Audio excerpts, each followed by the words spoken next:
New details tonight about dress code policies at Chicago public schools. A new report suggests students of color are more likely to attend schools with dress code requirements.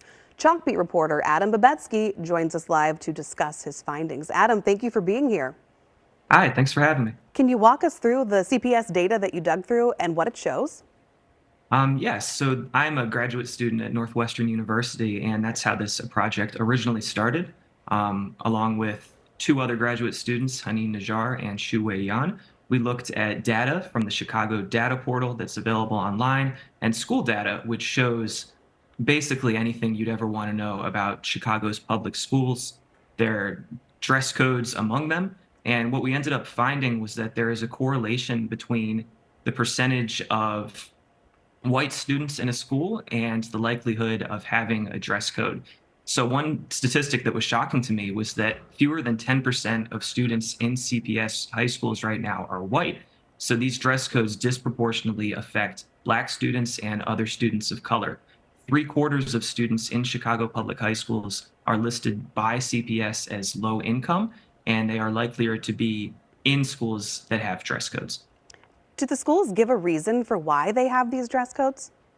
Ultimately, it's a range. Some schools are looking to match the prestige that they associate with private schools.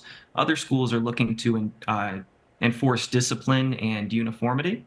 And something that one person I interviewed said was that because there are a lot of low income students, they feel that dress codes would help parents save money by not having to have as many clothes for their students. Interesting. What is the impact on students? You said you've talked to some of them. How do they feel about having these dress codes? I did. They thought that they were overbearing and they were a bit too much, especially because they felt that I spoke to some students of color and they felt that they were being targeted by people who were administrators or running these schools and responsible for enforcing the dress codes.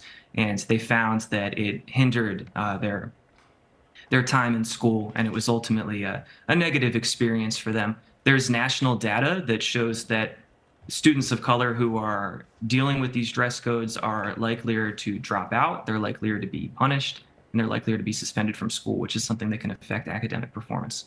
How does CPS schools with dress codes compare to schools nationally? It seems to follow a national trend. There was an uptick in dress codes in Chicago, particularly in the South Side, early in the 2000s. The reason given a lot of the time was that they were trying to get rid of overt displays of gang affiliation. It's unclear if they're still trying to do that today. But nationwide, there is a trend of that is lining up in Chicago of kind of these overbearing dress codes that are affecting students of color. Unfortunately, it does seem to be a national problem. Interesting. Have you heard from CPS any direction they might want to go in just based off this reporting, based off the data, if they want to remove dress codes from some schools or if there's an indication that it might increase? There was no indication of that. CPS did send back a statement. They did say that district and school team members will work together to improve our school dress codes and uniform policies. In 2022, they did change their policy. That was the most recent time they addressed it. And they introduced some guidance that they thought would help kind of reduce the stigma around headwear that's associated with certain cultures that was being restricted in some of these dress codes. So we'll see if they continue to do that, but it does seem like the dress codes are still something that's a concern in Chicago's public schools. Here to stay, at least for the time being. All right, Adam Babetsky of Chalkbeat and Northwestern University, thanks for coming on and sharing your reporting with us. We appreciate it. Thank you so much.